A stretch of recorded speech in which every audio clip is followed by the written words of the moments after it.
Welcome into the Chasing Trails podcast, brought to you by St. John Trail Running and powered by Resilience Through Fitness. Join two middle-aged dads as they sit down and talk trail running, life, and everything in between.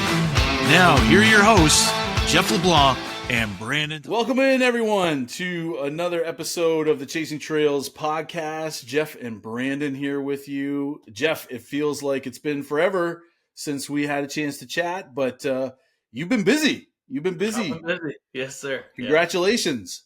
Yeah. Thank you. Yeah.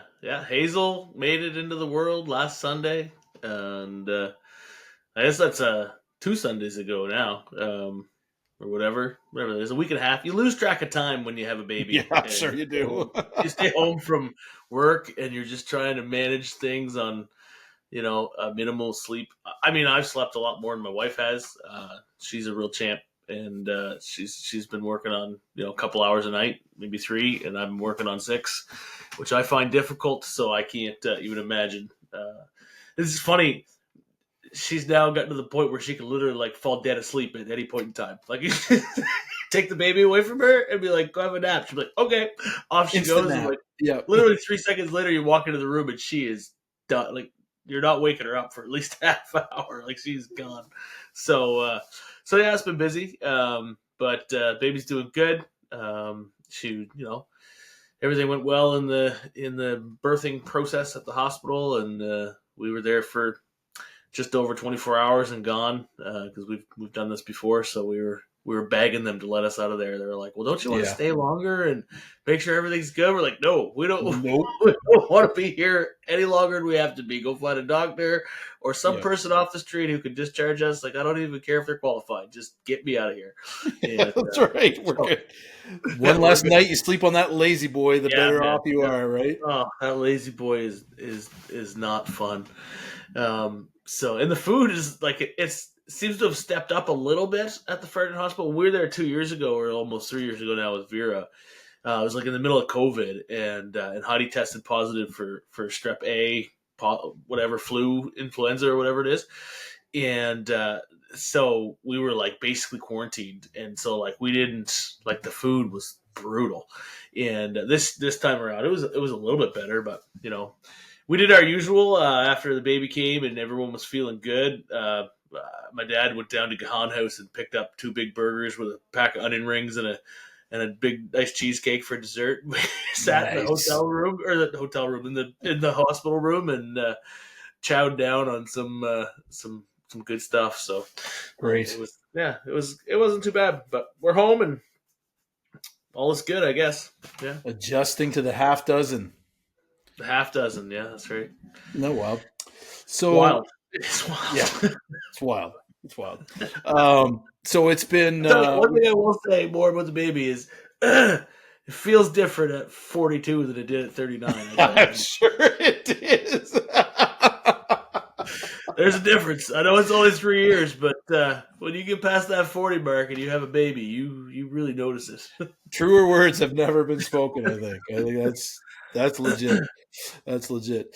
We've got a great episode today, folks. We've got a lot going on. We've got our Bootstrap Boogie recap. So we've got just our thoughts on that race. We also have Lee Alonzo Murphy is going to be on the show today talking about his experience at Big's Backyard Ultra, the granddaddy of all the backyard ultras, and just his experience there. And that's just a great conversation. And so we're making up for not recording last week with double dose of awesomeness this week. So we hope that you'll enjoy it because Lee's got some great stuff and just always a great chance to chat with him. Mm-hmm. But maybe before we get to him though, let's just talk a few minutes, Jeff, about Bootstrap, which. We can go in a lot of different directions here, but let's start off. Bootstrap had some angles to it. You wouldn't have guessed, but it had some angles. It was good. Layers. We had layers here. There were some layers to this. That's a good way to put it. Right. So I let the world in on the Big Mac Challenge, which was a very hyped event, at least in our limited little small group chat. Yeah. But anyways, baby came, and so that kind of changes things a little bit, changes up the dynamics a little bit, and so we ended up making a shift, a last minute shift. And so, how did you feel about doing the 9 versus the 17? Yeah, well, How did one of that us feel? made a last minute shift, but Right. yeah, no, I had. I feel like it was an exceptional decision on my part. Best choice I ever know that made. I know that it wasn't a popular decision amongst some of the crew that we hang out with, but it was the right decision to say the least. Mixing the baby with a bit of a chest cold, I jumped on the treadmill on Thursday, and I was like, I should probably. Seeing as how I haven't ran since Looney Loops, I should probably, or since Polar Peaks Pursuit there, I should probably just make sure my body remembers how to do this. So I jumped on the treadmill for like 10 minutes, and I was like, I can't even breathe. Like I was I know. exhausted in 15 minutes. I was like, I'm not obviously not getting enough oxygen or something's wrong here. Of course, I'd only had probably 3 hours sleep that night too, because that was still fresh 3 days after the baby had come. So still Yeah. recovering from a sleepless night in the hospital, whatever. So I'm sure there was lots of. But then when I did that on Thursday, I was like, there is no way I can run 17 kilometers on Saturday. Like, it's not going to happen, right? And I wasn't even sure if I was going to make it at all because Heidi's mom was with us for the week, and she's a big help keeping the house together. And she was talking about heading home because she had the next week someone else in Heidi's family had family members away, so she was going to help them with their kids for the week. And so she needed a couple days for turnaround, basically to rest and recover from looking after kids. And so I didn't know if she was staying past Friday night. And so it was really mostly like, I emailed Mark and said, like, I'm going to need a switch to the 9. And he was gracious about it. I'll put it that way. And and so but it was only Friday night when and really Saturday morning even when I confirmed with Heidi that I was going to go, and she was okay with it because her mom was still with us helping out with the kids. So Yeah. so it was kind of whether I made it or not was up in the air. Yeah. But yeah, I mean I had a great time running the 9. I made a great decision. Yeah. Shout out to Becky who That's right. was able to man the fort while Jeff was out. So it Yeah. was. I mean, Bootstrap is one of my favorite races. Like I mean, I think we say that about all of them, but Yeah. it is really kind of a fun one. Like the costumes were fantastic this Oh year. yeah, a lot of good Um, costumes. and like my favorite part of the whole race, I mean, it's always well organized. Swag is on point. Like that, Mhm. the tall boy glass was fantastic. I haven't had one Mhm. of those before, so that was something new. So that's kind of cool. Um, but like running on the beach, usually I hate, but it was so awesome seeing the waves Yeah, like yeah. from the hurricane. Like they were the biggest I think I've ever seen them. That was awesome, Some of them looked like they would have been well over your head if you had been right? standing down in the water. Um, they were coming in pretty high. Yeah, Like you could absolutely. surf those. Like those were like surf waves, right? I mean, I don't know what surf waves are. But it looks like the ones from like Hawaii and stuff. Like it doesn't look like the great big ones, but it does I would look like think you you could could. do it. Yeah, So absolutely. I thought Absolutely. that I was saw there was awesome. a big one come in, and there was these girls running up in front of me, and we were running quite a ways from where like the waves were coming, and the normal waves were coming. Every now and again, there'd be a really big one, and they were running fair ways ahead of me, and I could see the water just like from the pressure coming up towards them, and I was like, I don't think they see that water. So I'm just watching, and I'm like, I tried to yell, but the wind was blowing the other way because it was a headwind going out. Like they didn't hear a thing, and then all of a sudden the water just washed over all of their shoes, and you could hear them screaming. I'm sure it was cold as all get out, but I like, bet. yeah, they were not expecting that wave to come nearly as high. Anyway, I took the long route up and around the next time. I was like, oh, Yeah. I'm getting all Yeah. wet, but Yeah. yeah, it was crazy. Which Yeah. actually I feel like made the beach a little bit without the wind. On the way back, I found like the Yeah. beach wasn't that bad because it was super hard packed because the Yeah. water had been coming up over it. I'm sure all night, and I won't say it wasn't bad. Like running on the beach for me always sucks, but certainly the way out with the wind was tough. Coming back, I found the wind at your back obviously was a lot easier. Yeah. Coming back Yeah. for It seemed like with the heavy rain that we had the day before, like that seemed to pack or soak the sand a little bit more. So yeah. I noticed that too. I felt it was a lot. a little bit easier. I wouldn't say a lot easier. It was Yeah. a little bit easier to run at a consistent pace, at least on the beach Yeah. when the sand was like that. And But and I got off the beach before Cody Cooper was coming back from his 17, so that made me feel a hey, little look bit at better. you! You know, I was off the beach before Cody. He ran his 17 kilometers in an hour and 13, and I would have been an hour. I don't know. Well longer than an hour than that. Running the Yeah. 9, so he ran exactly twice as fast as me or more doing his race. Yeah. I also got off the beach too, so I was happy to see him. Like, I wasn't off the beach by much, but I was Right. off the beach by the time I was on the road by the time he passed me. So I was like, yeah. All right. But one of my favorite parts of that race is also coming down the big gravel pit hill, and I was running behind a couple who were like kind of I don't know if they've done it before, but they were just kind of like slowly, as you should, like making your way Right. down the hill without worrying too much about it. Well, I'd done it a couple times, so I knew you could just do like that jump, leap, and just kind of do it sideways with your feet digging in. And so once I started going, though, like momentum and gravity were like really taking over, and I was Gravity like, wins. I had to like yell at them. There's like a picture actually taken from what the race photos with me actually doing this. I'm like, on your left, because I was not stopping. Like, I wasn't going to be able to stop, and I didn't want to bowl over these people. Anyways, they were smart enough to get out of the way, and so we avoided serious injury. But it was that's my favorite part. Yelled on your left in his life. Yeah, that's right. That's the first time I've ever heard it yelled at. Yeah, that's exactly right. But he almost ran someone over. That's right. Gravity, this great big red ball just rolling down the hill. So anyway, it was great. I love that race, and we had some yummy hot dogs, and it was just a good way to kind of finish it off. So it was a fantastic way to finish the season. I don't know what took Adam so long. I mean, I gave him a 20-minute head start. Like, yeah, Adam Tremblay. What's with that? I was starting to think that he wasn't gonna finish. Like, I was like, I mustn't get a hot dog without this guy because, like, I don't know, he had a 20-minute head start and it took him forever.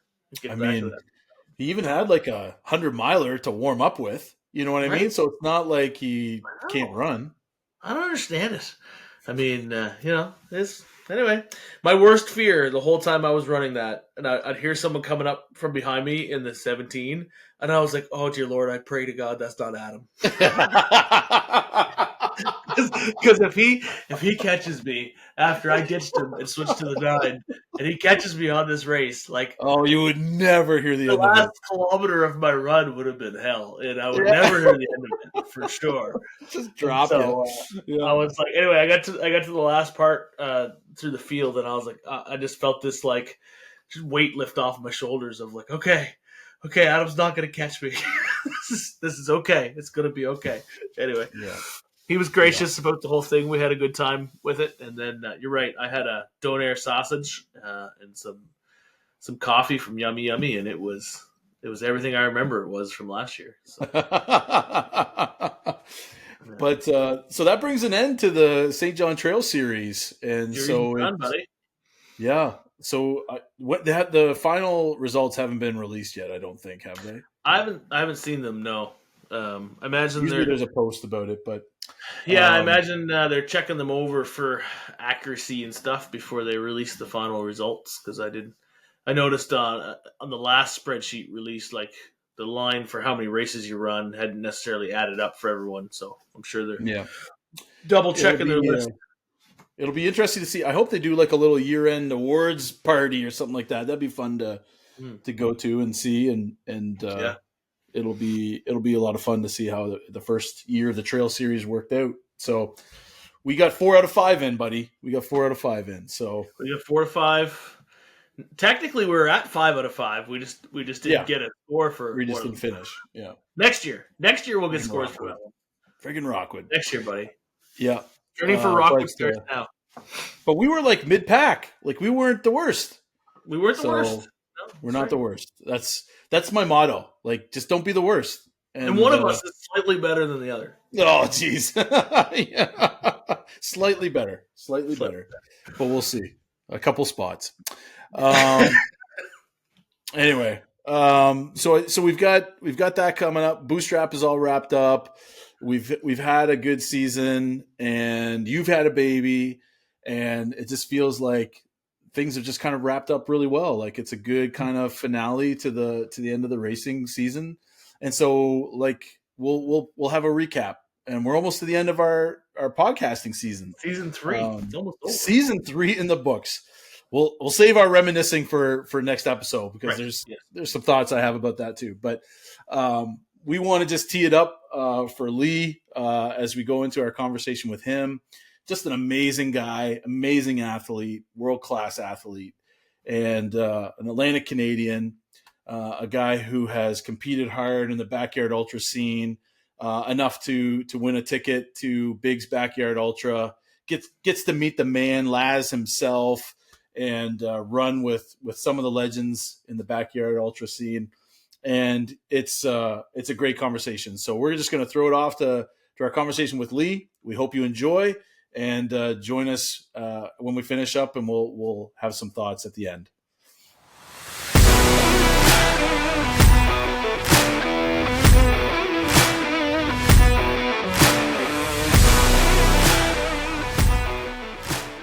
All right, everyone, we're thrilled to welcome into the Chasing Trails studio for another time, second or third time. I can't remember. I think it's the second. Remember. I think it's the second. Lee Murphy, man, we've been so pumped to talk to you after this amazing, effort you put in at Big's Backyard, and just it's awesome to have you back on the show. Thanks for joining us. Thanks, Brandon. Really appreciate you guys inviting me again, and Jeff, good to see you, buddy. I also I was also looking over our past episodes today, and you have the most listened to episode in the history of the Chasing Trails podcast. So wow, congratulations. That's a prestigious award. Forget the Backyard Ultra Championships. Like, you are number one on the Chasing Trails podcast. Well, that's awesome. Well, thanks to all the listeners. I'm stoked to hold that accolade. The plaque is in the mail. It's kind of like a YouTube plaque, but nice. we'll send it out to you. I'll put it up with all my with the rest of your accolades. Yeah, exactly. I should say, I'm gonna plug Luke here. Luke Doucette. This is Frame Trails best work here. All my runs. Luke has created pictures of the routes that I've taken, and he's even put crowns and records up there for me. Anyways, he does a great job. So Frame Trails on Instagram. Any run, any route, any hike, anything, he can put it to a memorial, and you can have it on your wall forever. So look him up. Oh man, that is pretty cool, actually. Yeah. I mean, for the Backyard Ultra, it'll be a pretty easy one, right? Just like this great big, like single route, just back and forth, back and forth, back and forth. Yeah, well, they actually award each runner with like their own certificate, where it's like, you've completed this many yards, and here's your world ranking. And I believe I'm in the 50s of the world now. So nice. Yeah, nice. It's pretty sweet. Moving on up. Yeah, moving on up. So that's what we want to talk about today. We've been watching on YouTube. It feels like all of Atlantic Canada has just been cheering for you. Like, we've been watching people all over the internet just cheering for you while we were watching each yard go by and watching you go. And so I hope you're able to feel that energy, that positive energy towards you as you were running, because we were all just like rooting for you so hard. It was such an awesome thing to see you go. Oh, I absolutely feel it, man. Like, there was, just the amount of people reaching out and sending me messages, DMs, commenting on posts. It's this community, the trail running community, the running community in general, is so supportive. And, I just feel so proud to have made it into a competition like that, but also to give Canada and give Atlantic Canada a good name in that respect. So I've definitely felt the love, and will always be grateful for it, for sure. Awesome.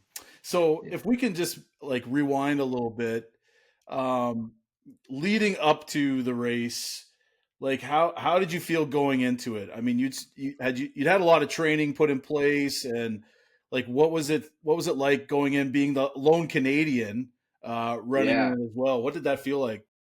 Yeah, so since the World Team Championships last year, I've had 12 months to contemplate what Bigs was going to feel like and what it was going to be.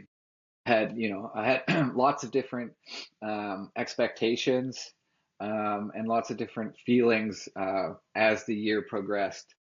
Generally, I always have like, I don't know, I've always struggled with like I get really nervous leading up to something big, and I think that's normal. And bigs is being the biggest backyard you can do, Right. right? Like, um, as I got closer and closer, I was just like hyper focused on all the little things that could go wrong, and like I would, just try to keep myself out of a negative headspace and just feel like you got to get down there and you just got to do what you know, and that's just make it really simple and do one lap at a time. So I think this year I've been honestly in everything I did and all the running I did, I had bigs in the back of my mind. I just wanted to be in great shape, and I worked through some injuries this year in the spring and the summer.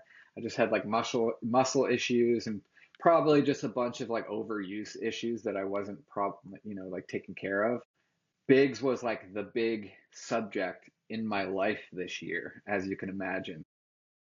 Um, it's been awesome though. Like that's not a bad thing. It's been this thing of excitement for me for a couple of years now, ever since like, I realized that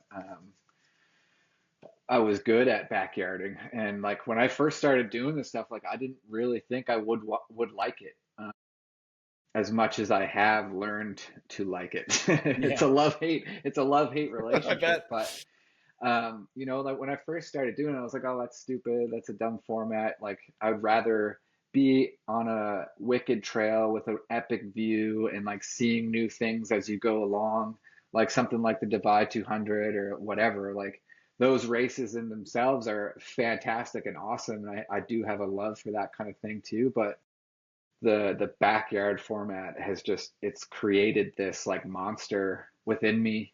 Um, and it's a it's a good obsession, I think. And I'm just, especially now that Biggs is over with and that I didn't necessarily do what I set out to do down there, I'm even more motivated to like get better at backyarding. It's like Yeah.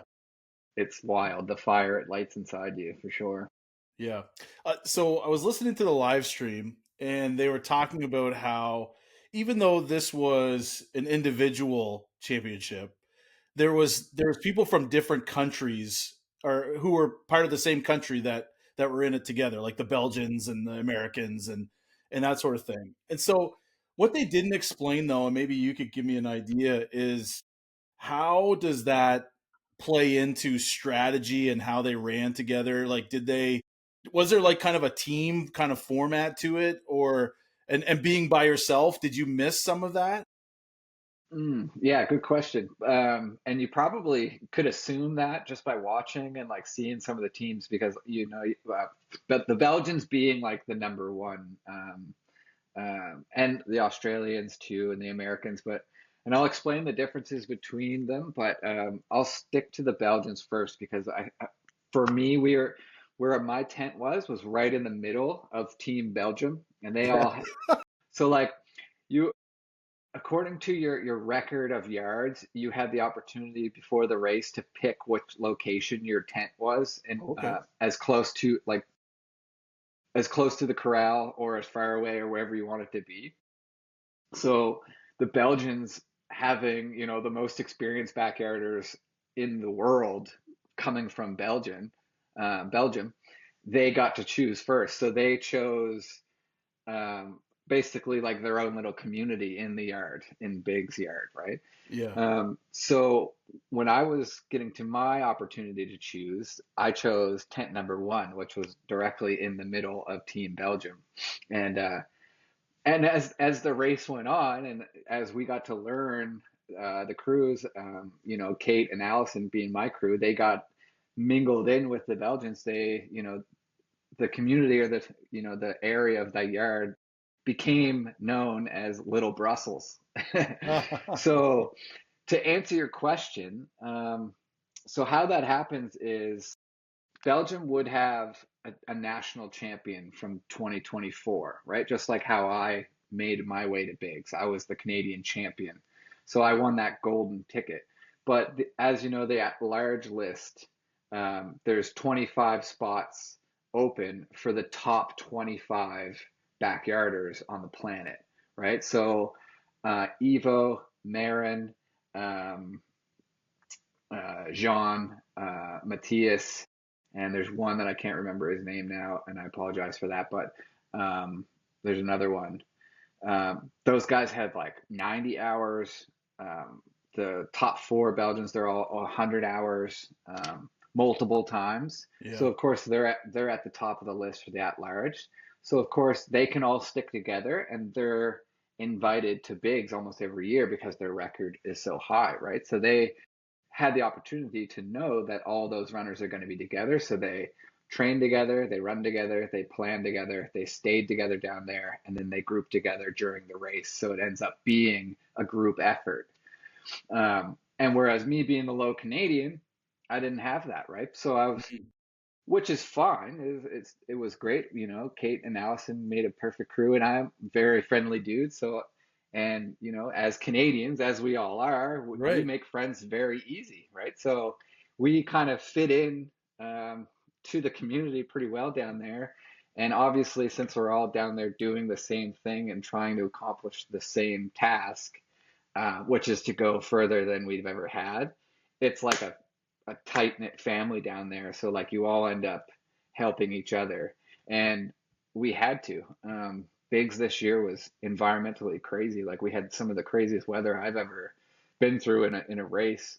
Um, it was, you know, super hot the first day, torrential rain the first night, super high winds day two, 2 degrees Celsius on night two. Like it was just this epic Yeah. extreme, one extreme to the other. Um, so the and that's the same thing for Australia and the Americans.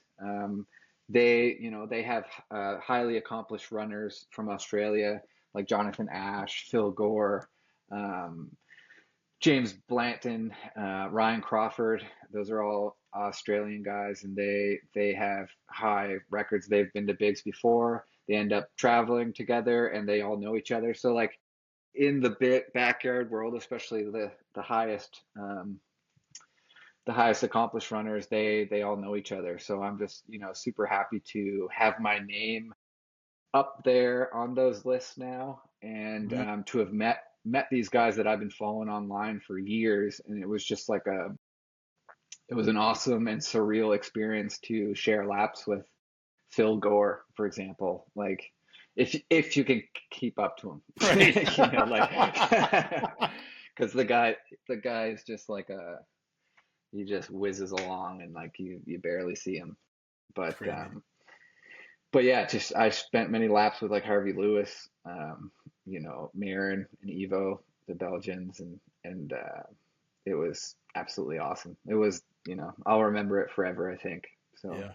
Yeah. that's a long-winded version to answer your No, no, question. that's perfect.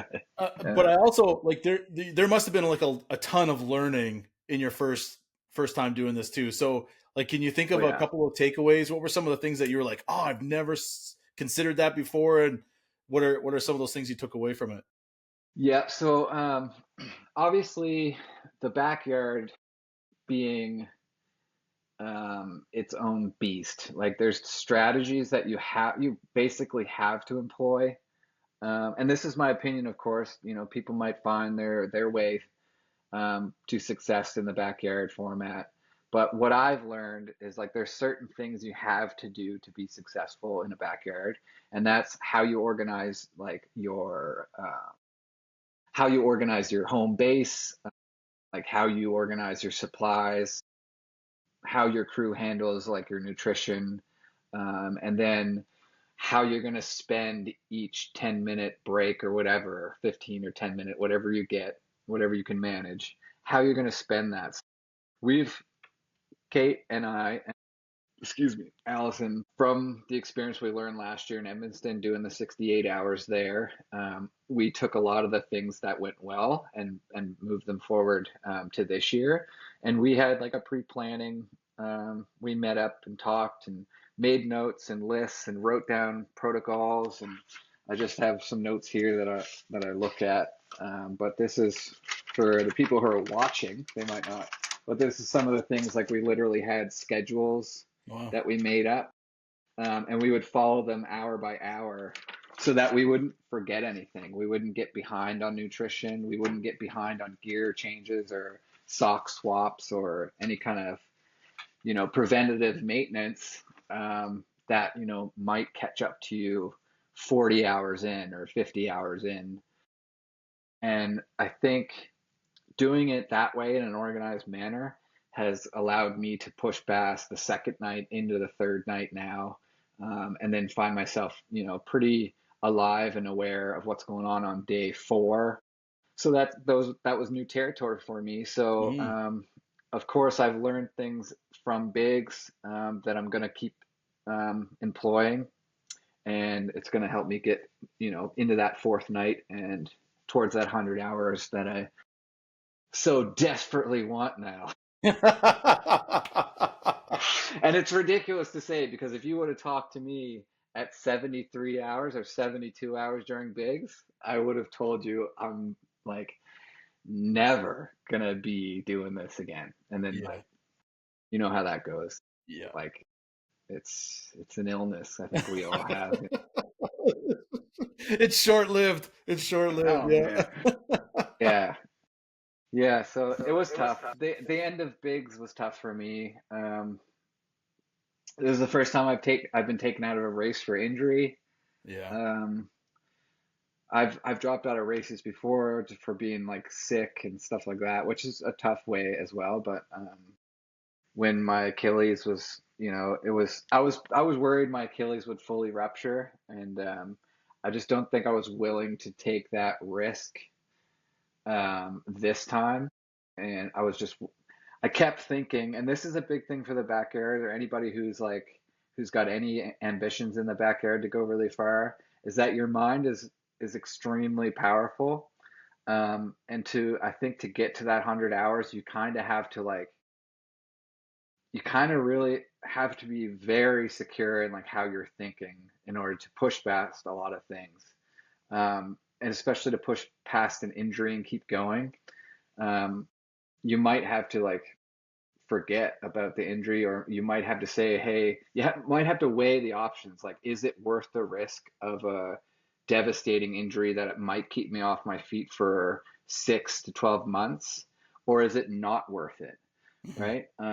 So because I was so, um, exhausted at that point, I just, and for whatever it is, I made a decision to stop running. I just the risk of a long-term injury for me wasn't worth, continuing. I knew in my heart and deep down that I wouldn't make it another 2 days. So I made the executive decision, and the girls were super hard on me and it, and I asked them to be. So I asked them, so like, this is the deal. Like, if I have this mentality that I want to stop, that's like, that's a no-go for you guys. Like, you don't ever say that's okay. Right. So like we spent from like hour 50 to 74, and they were giving me a rough time to even come to the conclusion that I would stop. Like, it was a full day of like battling Wow. with Kate and Allison. Like, Allison was in the day and Kate was at night. So that's how we ran our crew shifts.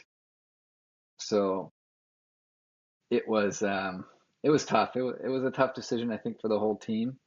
But I think we made the right decision.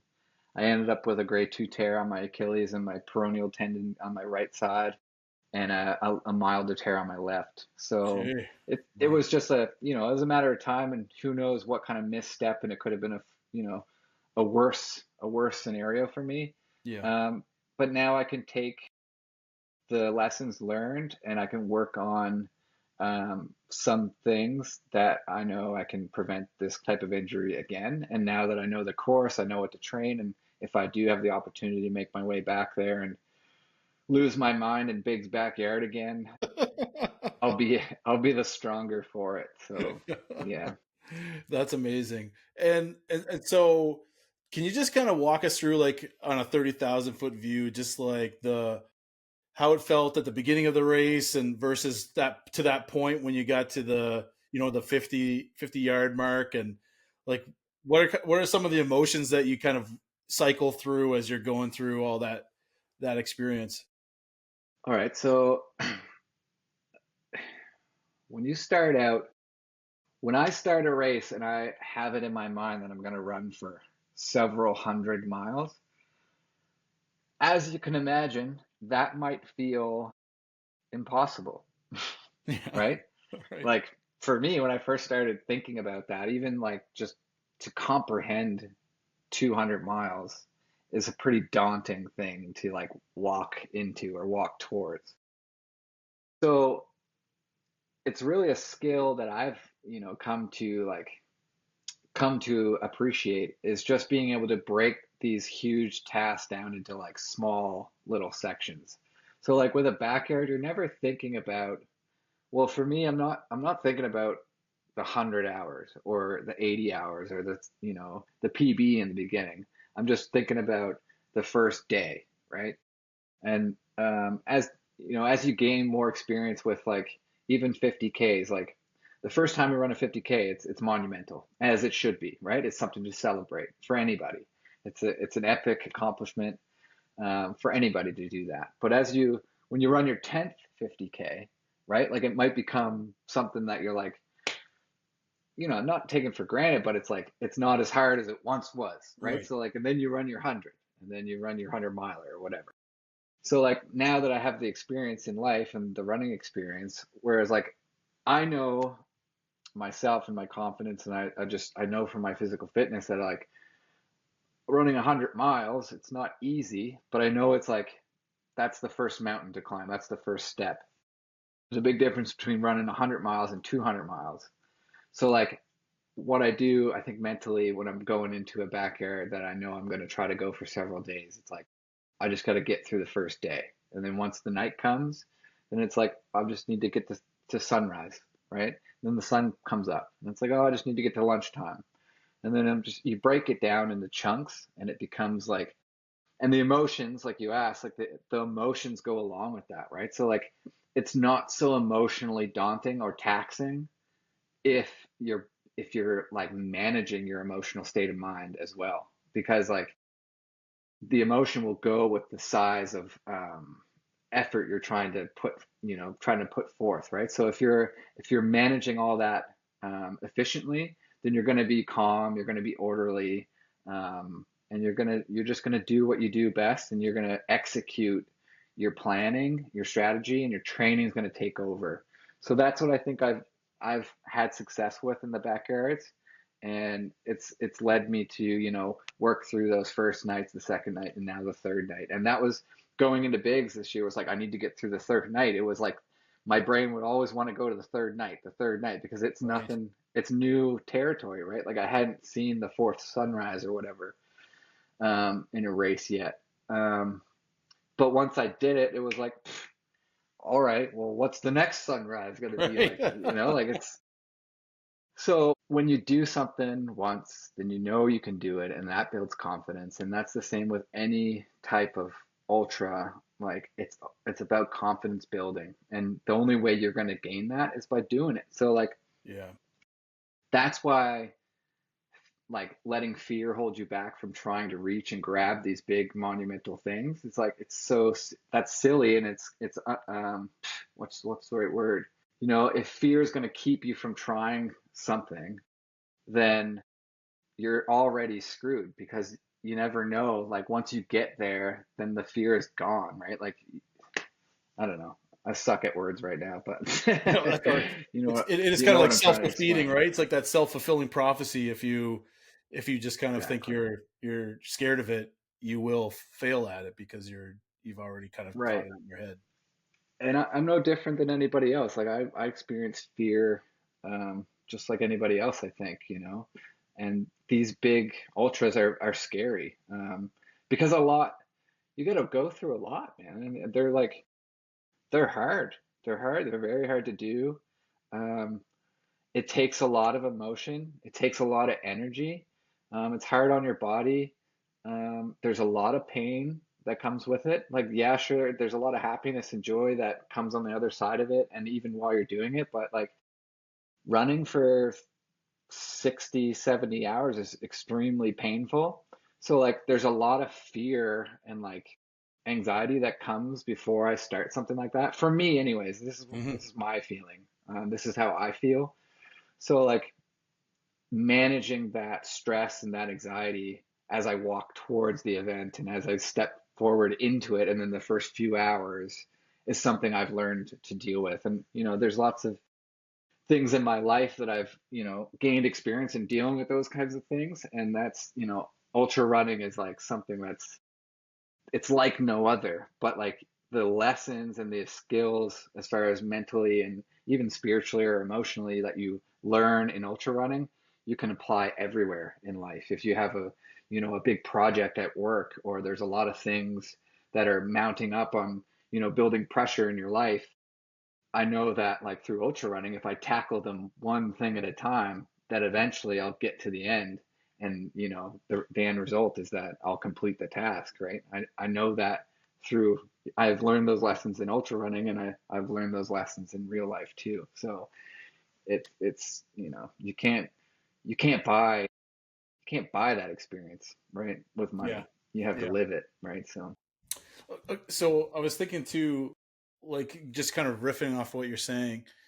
If does the whole kind of focus that Laz brings into it, like trying to push the boundaries as far as you can go, does that feed into some of that fear, or does it feed into the sense of, hey, I can do this, like this is something that we can push our own yeah, boundaries? Like he has got like this whole aura that kind of comes with the backyard thing, right? And so how does yeah, that feed yeah. into like the stuff that you're feeling at the race? Yeah, for sure. Well, just Laz's presence being there at the start line and like hearing his lecture in the beginning and about the rules and like how how bluntly serious he is about, like um how serious of a sport it is, and like how much work it took for everyone to earn a spot there. And like it's just, you know, for me, like this event is so powerful. I feel like I um, grew as a person just by being there. Mhm. Laz is like beginning speech, and then when he rings the bell every time, Laz was at the start of every single lap for 114 hours, right? So like I wasn't running for all those 114, but for the 74 hours I ran, he rang the bell every single time. So like he's there with you. And it's not just him, it's Bad Mike, it's Jeremy, it's all the race staff, it's the media team. It's like it's Laz's crew. Um, and they're all there making this thing work. Um, so like the atmosphere is like nothing else, right? Like, but it can have similar feelings. Like in Edmonton, it was a similar feeling, and like Kedgey's backyard that we have down here in Nova Scotia, the energy is as powerful, right? Because like everybody's, especially when people start hitting PBs, right? It's the most like magical thing ever. It's like so motivating for me when you hear the bell. And at Bigs, unfortunately, it takes forever for you to start hearing that bell, Right. right? Like, so like you're into day two before people even get to their PBs.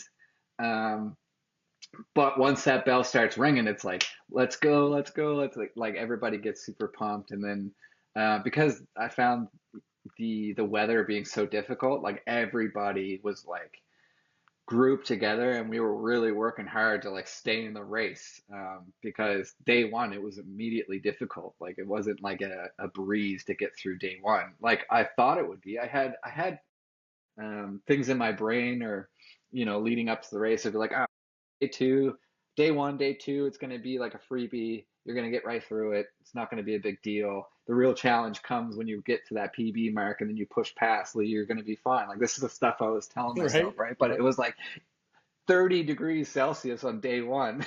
And I was like, oh no, it's immediately hard. I'm like, this is not what I had dreamed or how I imagined it going. Like, and then it was like, you got to be on the, like, how are you going to prevent heat stroke? So it was like immediately icing everything, rinsing everything down. I had my ice bandana on. It was like getting my head in ice every single lap, like cooling off, having naps with like cold towels on. So it was like immediately into strategy and problem solving. So like the race never went how I imagined it anyway. So like all the worrying that I spent for months probably this year, it never never happened. So I like Right. had to deal with other problems that I never could imagine. So, as any race is, um, the the scope of the race is, it just Yep. it's a shit show, and then That's you right. deal with it. And like you guys have run races, it's a complete shit show, and then you're like, Yeah. yeah, and then by the time you're done, it's the best thing ever, That's right. right? Everyone's got a plan until you get punched in the face, right? That's exactly right. Yeah. Yeah. So can you give us like a little insight in because I'm a big Laz fanboy. I love the Barkleys. Like I just think Yeah. there's something special about them. But like what you get a coin at the end of your run. Like, can you tell us what did you have some good interactions with him at all? Yeah. And this is, probably the best story about, it was at the end of my race, so I was like emotionally defeated, obviously physically exhausted.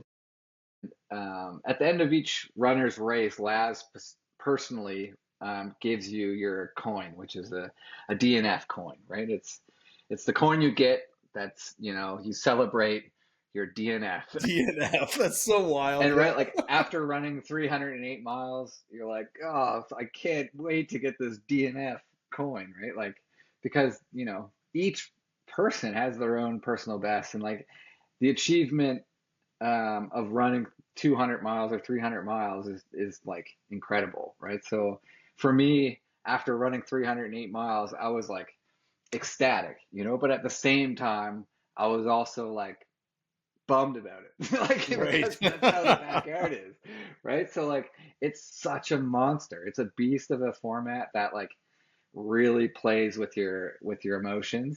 So anyways, Laz comes over, brings me my coin, and honestly, I can't remember every bit of it, but I remember the one most hilarious part of it. And Kate was talking with Laz, and we were joking around, and I was sitting on my chair as you would with my feet up and like, like swirling my ankles and crying about my Achilles and like everything was swollen.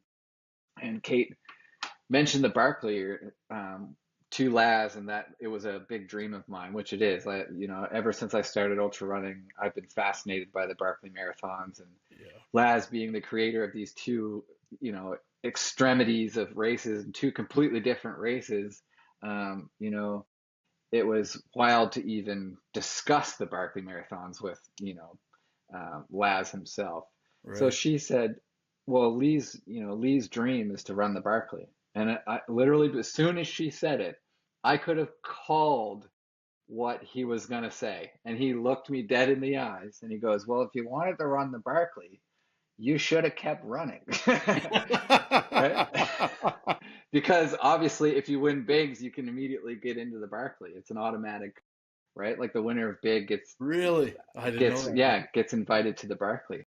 So that's what he meant by that. He's like, if I really wanted to run the Barkley, then I should have kept running. And I'm like there with like two broken ankles. I'm like, you know, he's totally right. If I really wanted to run it, then I would have kept running until I was completely broken, and then who knows, right? But I will always remember that. And it just, do you know what that does though? It's not that he was trying to be rude or like make me feel like I didn't accomplish anything, because the whole conversation prior to that was how proud he was to, to witness.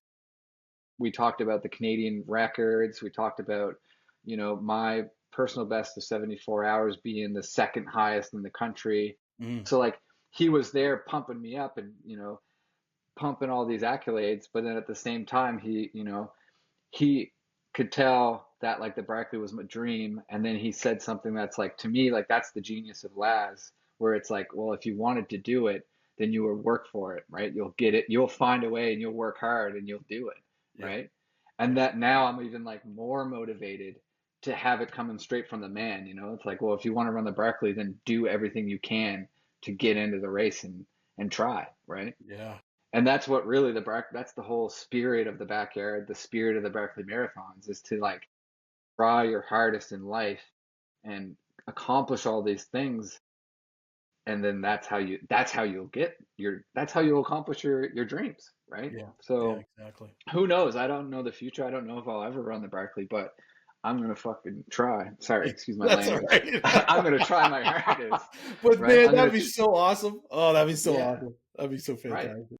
right. And like, I don't know what I'm gonna have to do that, to get into there. Like, if I'm gonna have to run 500 miles in a backyard, then like, so be it, right? Like, I did an interview with Keely Milne from Canadian Running, and that's what she asked. She was like, well, you know, like, what's your dream? I was like, I want to run the Barkley, and if I got to run 500 miles, then that's what I'm going to do. Like, that's what I'm going to try to do, Mm. right? And unfortunately, this 500-mile attempt didn't go as planned. So like, it is what it is. I gotta keep trying and work harder, right? Yeah. Yeah. That's all Oh, it that's is, awesome. That's inspiring too. I for sure. it's like, oh, what a crazy race. But It I, is a crazy race. let me ask you this question, and maybe it's not fair to ask you, but I'm just curious from your perspective. You see, like on a national level, how do you see Canadians matching up with people from around the world when it comes to the whole backyard ultra scene? Like, it seems like the Belgians and a lot of the Australians, like they just seem, and the Americans to a degree, are just, they have like a lot of experience. And like, how do you see Canada matching up on like a global kind of scene? Well, there's been I've been involved with lately, so ever since Bigs, um, in a few conversations, and this topic is the exact subject of the conversation, was like, how can Canada produce some of these numbers that other countries are producing? And there's definitely no shortage of talent in Canada. You know, like, we have some of the greatest athletes on the planet, I'm sure, right? Um, what we need, what we need is anybody who has any dreams of backyarding to learn from people who had success, right? So like, whether that's me or Ihor or Matt Shepard from Alberta or Eric DeHaze in Quebec, or the Quebecois guys that have gone far, or Amanda in Ontario, Amanda Nelson, who's got the female Canadian record of 60 hours, right? Who wants or has dreams of going far in Canada should reach out directly on through social media or whatever to people who have accomplished big hours, because if you learn from people who've done it, it's just so much easier, right? Like, yeah, you could go out and run your roads infinitely, right? And I've done that, right? But I learned the most from people who have been in the places that I wanted to be, right?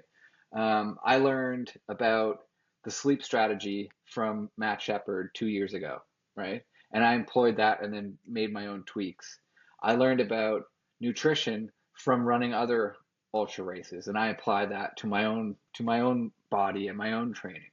I learned about footwear from people that I've seen in Edmonton. I learned about pacing strategies for backyard from people that have had success in Edmonton, right? So like, Mm. I learned all kinds of different things from all kinds of people. So to answer your question, if a Canada team was to be created, which it will be in this October, the World Team Championships is coming up, we're going to have guys and gals there who want to go far. And I think we should. I think we should strive to get in that 80, 90, 100 hours to be able to put Canada up with the top 5 countries on the planet. I don't see any reason why we couldn't. I know for me, I want to get past the 100-hour mark. You know, Ihor Veras in BC there, like, he's already done it. So like, Mm. I'm talking, you know, every time I talk to him, it's like, well, what's it feel like to go to 100 or 5 days or whatever? And that's where he told me, like, one thing I remember the first time I asked Eeyore about how do you get to the 100, and that's what he said. He's like, you should be sleeping on day one immediately, right? And that's what I did. And now I've had success in the 3 nights, right? So like it's only a matter of time before I get to that 100. But I think I think that's my best advice for Canadians is like if you want to go far and have big aspirations in the backyard, and it's to learn from people who've done it. So the conversations that I've been having are kind of in that like team aspect, right? I'm talking with the people who were at the team champs last year, um, and we're talking strategy. We're developing different team aspects, and hopefully this year we're going to see lots of PBs all around the country at different local backyards. I know there's big hopes for Kedgie's backyard here in Nova Scotia, Yeah. and big up to Jody Eisner, the race director for Kedgie's backyard. He's put $5,000 on the for a prize pack for the Yeah. winner of Kedgie's and an extra 500 for top female. So if a female wants to come down to Kedgie's and get a spot in Kedgie's and throw down and be the last woman standing, she gets, 5,500 bucks. Like that's Yeah. pretty good. I think that's the biggest prize pool for any backyard in Canada right now. So it's those kinds of things that create these extra motivations, which are going to like inspire people to try to push harder and learn the things they need to learn to employ during a race, and hopefully get that PB and move well beyond it. So Yeah. No, hopefully that's that answers your no, question. no, that's amazing, Yeah, and it actually like gives me a lot of excitement and hope for the yeah, Canadian scene. Like I think there's so much me too. potential there. For sure. And like the organizers of Team Canada are involved with Laz. Stephanie is down. She was down. She was part of the broadcast team. I think she's going to be involved with the management of the team, and she's a big support for of Team Canada in the backyarding. Um, so like it takes a community, right? And it's just a matter of time before we organize something. And the thing about like Team Belgium, we keep talking about Team Belgium, I but know. they're a private company. I forget. I think Legends Backyard or Legends. I don't know the exact details, but they like are a private company. They fundraise, they host races, and they use that funding to to support their Belgian runners, like backyarders, right? Like so, like the guys you've seen down in Bigs, they they're like an actual team, not just like at Bigs, but they're like back in their home country. Like they Yeah. train together. They have like uniforms. They take it seriously, right? And I think there's no reason why a Team Canada couldn't garner corporate sponsorship. Give us some funding, make us look like a team. You know, help out with people's expenses so that it's easier for people to get to, because Canada's so vast, right? Like if you live Yeah. in Belgium, what can you drive across the country in 10 Yeah. hours or 12 hours, Yeah. right? But it's like a 4-day drive across our country, right? So like it's not very easy for me to go see Ihor in BC and go run 20 hours with him and train with him, right? Like it's impossible, especially with the cost of everything these days. So like if we can have a serious discussion and a serious team, then we're more likely to maybe win some sponsorships, um, you know which would definitely help um, see bigger numbers for Team Canada, and maybe in October this year we'll see a better um, result for the team in the World Team Championships. Yeah. That's awesome. Yeah, I'm Jeff, we'll have to hopeful. get on board. We'll have to get on board to have a Chasing Trails sponsorship here. We'll Yeah, get our names on the t-shirts. yeah, absolutely. Any support helps, right? Like, Yeah. and that's the thing. It takes a community to really push. So, um, I know I'm going to be putting a lot of effort still into backyards this season, especially, and I really want to get back to bigs in 2027. So, like, as far as my desire, and as long as my body holds up, I ain't going anywhere as far as backyarding is involved. Yeah. Yeah. That's awesome. Jeff, you got any questions before we wrap up? We've kept Lee a while. Yeah, we got him. He's probably up past his bedtime at this point, but Yeah. getting close. Yeah, I've been getting a lot of good rest since I've been home. That's Right. good. What Yeah. does 2026 look like? Like you say, you want to get back to the bigs at 2027, and immediately I thought, well, what does next year look like? If you're ready to talk Uh, about that yet. yeah. So this year coming up, I'm signed up for Kedges, which is in June. The World Team Championships is in October, so it's usually the same. Those two races are in the same time every year. And then right now, my primary focus is getting my legs back into shape. I've already started a strength and mobility plan for the next 6 months, so I'm literally, I have it in my mind that I'm going to be like twice as strong, twice as strong leading into this season than I ever have. So like for me, that's like, well, I've historically felt pretty strong. You know what I mean? Like I've had some great success with running, and it's like, well, how can I improve? And I just think as I'm getting older, I need to focus on a little different strategy to improve my function as far as the chain reaction in my body. So I'm working on a lot of uh, hip mobility, I should say. Mm. And that's always been an issue with me. So I've already been employing things since Bigs to get myself back in shape, and yeah, whatever else I can find time for, I'm gonna do. But as far as right now, it's back areas and hill training. I'm gonna be on the hill as soon as I can to get these legs strong as possible. Awesome. I love to hear how excited you are about it after bigs, because it means we'll get to do this again when you get 100 yards. Yeah. Oh yeah, I can't wait. I can't wait.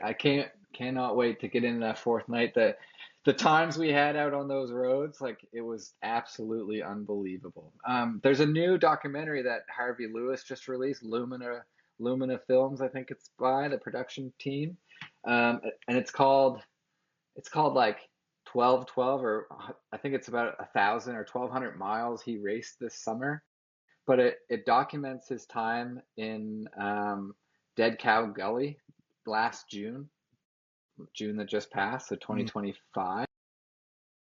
But if you guys or anybody who's listening watches or has watched that documentary, they'll notice that like Harvey has this thing called the Harvey bus or the Harvey train, and that's like an exercise that he kind of like. He's a school teacher, right? And he's done a lot of racing, so maybe he's developed this strategy through all of his ultra running, because he's been running ultras for 30 years, which is Holy jumpers. ridiculous. I can't wait to say that I've been running ultras for 30 years, you know. But so what the Harvey bus or the Harvey train is that like in the nighttime when everybody's completely like struggling to stay awake, to keep like coming in and out of reality, that they may be conscious, they may be semi-conscious, they may be like completely not there at all. The Harvey bus was running by people on the course, and we'd be like, hey, come hop on the Harvey bus, we're all doing this thing. And Harvey would you'd lead the pack, he'd be up front. We'd run for a 60-second interval, and then we'd stop for 15 seconds, and then we'd run again. And it was led by Harvey Lewis himself, and it was just a way for everybody to work as a team, keep like keep mentally active, so that the sleep deprivation didn't destroy you as a as a cognitive person, or didn't lead to a disaster where you might make a decision, make a wrong turn, or decide to lay down on the side of the road for a nap and then not make your lap time. A lot of crazy things happen. I bet. So it was really cool to experience, that intimate experience with a runner such as Harvey Lewis. Like that's what I said earlier. It was surreal. Like literally like running down the road in the middle of the night on night 3 beside Harvey Lewis, and he's just like calling out pacing and timing. And I'm like, is this real life? Like honestly, it was the Or did I craziest already thing. die and I'm sleeping in my Yes, couch? Right? Like, who it knows? was the wildest thing. And like there was the stretch of road that I remember the most, like you come around a turn and there was just this enormous headwind that literally like would blow you back. So what we would do is get in single file on the yellow line and take turns running in the front. So like it was 30 seconds. So one guy would run for 30 seconds in the Yeah, front, and then he would fall back, and then the next guy would move up and That's run for cool. 30 seconds in the front, and then he would fall back or she would fall back. because Megan Eckhart was leading it too. Yeah. And, you know, like that's another crazy, you know, experience of mine. Like Megan Eckhart is the first female, I think, in North America to run Yeah. 600 miles in 6 days. Like Yeah. to run with these types of like caliber of runners was amazing, right? Like absolutely amazing. And to witness it, all the different records that got broke during bigs was just absolutely mind-boggling. Like I'm so grateful for the opportunity to be there and witness it for myself. And it was, you know, it was a beautiful experience. I guess that's the best way I can describe it. There's no other words for it, right? Like there's probably 1,000 other words that are deserving of the explanation, but like it was just glorious, I guess. That's right. Yeah. Yeah. Well, that's a good place to finish it. Lee, thanks so much for being generous with your time. And like I said, it was so fun watching you. I'd see you go by on like a little trail cam every once in a while. We'd see you cut through, and I'm like, yeah. I type in the chat, yeah, go Lee, and it was just awesome. I think that's one thing I would change a little bit. Like maybe I'd be a little more interactive with the live cams, because I know like now how many people like I've been around just since I've been back in my hometown in Hubbard's here, like just my neighbors and everybody who said they would wake up like in the morning and just immediately turn on the live stream, and like they would know when eventually after the many days of doing it, they get to know when everybody's going to be at certain cameras, so they knew when to turn it on, right?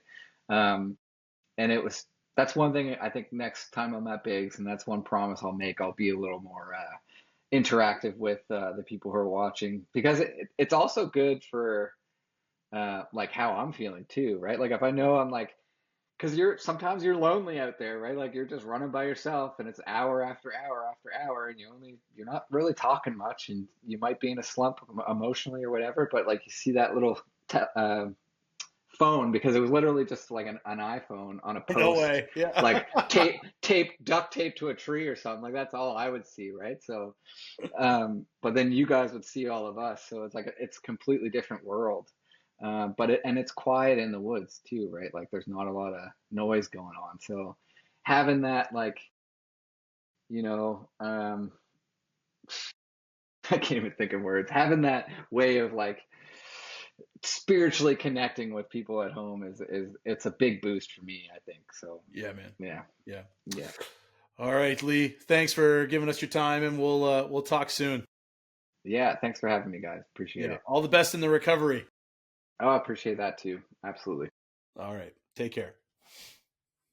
All right, Jeff, we just wrapped up with Lee, and I love talking with that guy. You get so much insight into this amazing accomplishment, and I thought it was just fantastic.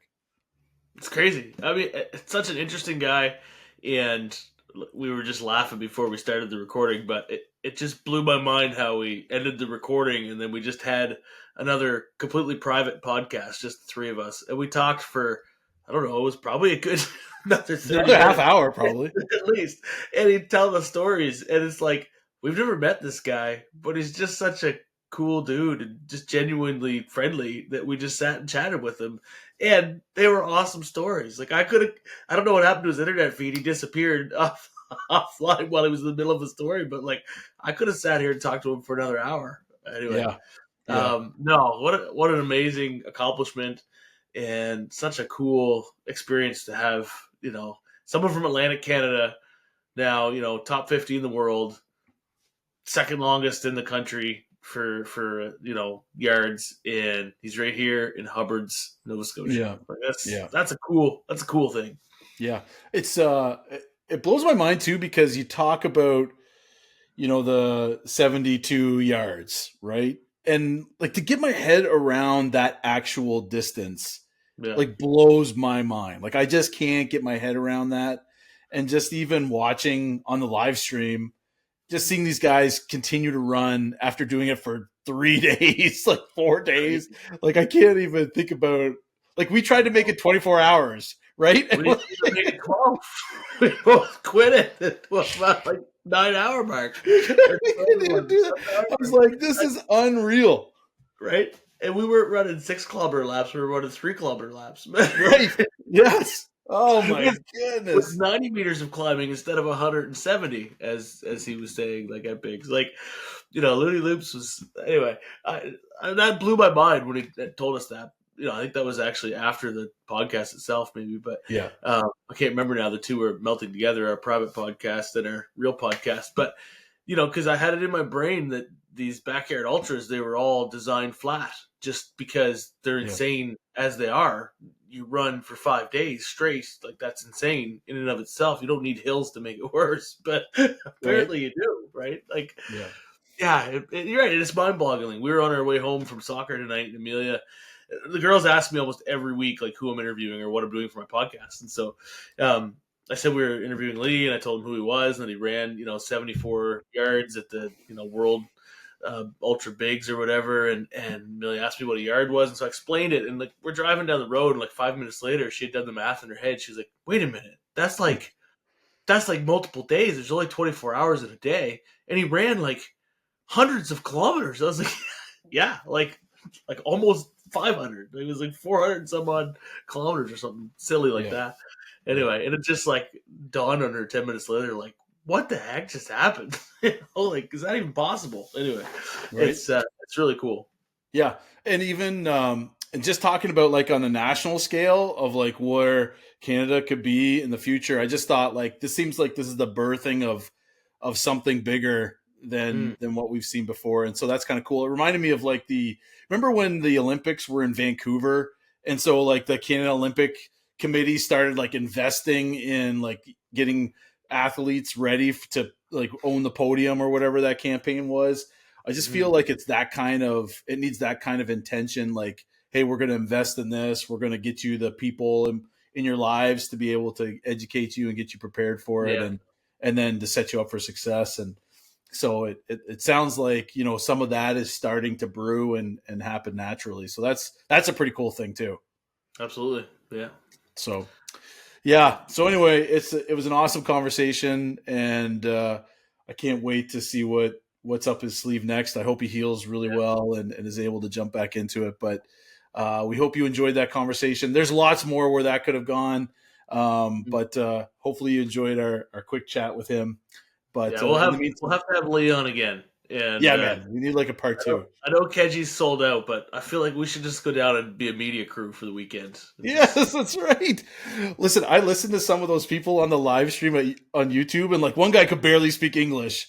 And so he was just like trying to do his best, but I thought we could at least do that. Like duct tape our phones to the trees and stuff like that. We could do that. We could get ourselves one of those little sticks and a special microphone or something, and we could go around and just talk to people and bother them once they get disqualified. That's right. Hey, how you feeling? You just lost. You made it 1 yard. How do you feel? I know. That's what would happen if we did. That's what it would ask. When you asked me last week if I got on the wait list, I was just glad I decided not to do that. Yeah. Lee had said, like, anyone could run, what is it, the 4 miles in an hour or whatever. I was like, I'm not sure. 170 meters of vert? I don't know. Yeah. Oh, shoot. Maybe if there was a gun to my head, I might be able to do it. But anyway, all right, everyone. We finish up our last episode of the season next week. And so you'll want to hear our reflections. We're just going to kind of sum up the whole season and talk about some of our highlights and go through it like that. Just take a stroll down memory lane and reminisce a little bit, complain about some of our races and our issues, but it should be a good little one to wrap it up. But anyways, everyone, take care and keep on chasing the trails.